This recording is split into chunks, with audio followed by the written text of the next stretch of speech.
Welcome back to Game On Vegas. As we wrap up another decade, we've got something special for you.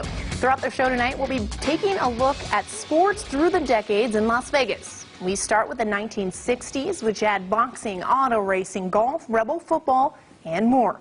Chris Matthews gives us a look at the 1960s.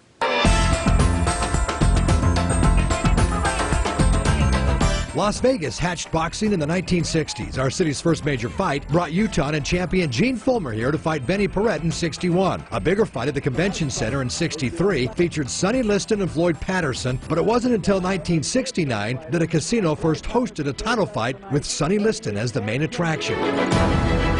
Auto racing roared into the desert in the 60s. There's the white line still on the racetrack. The International Raceway in Henderson brings back memories of American graffiti. This old 8mm film keeps those memories alive. One day I stopped and looked, and there was weeds growing up through the strip, the asphalt strip.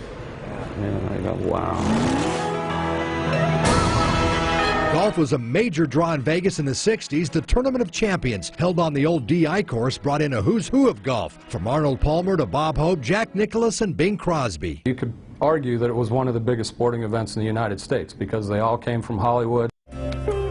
The idea of having a university football program was hatched in 1967. 1 year later, Nevada Southern debuted as a Division II independent with Bill Ireland as the school's first head coach. The UNLV basketball program started its winning tradition back in the 60s. Its first 20-win season was in '63. Over a decade now, the school made 3 NCAA appearances. And lastly, the Raiders also made an appearance in Vegas in the 60s, playing in a preseason game at Cashman Field. Chris Matthews, 8 Sports Now.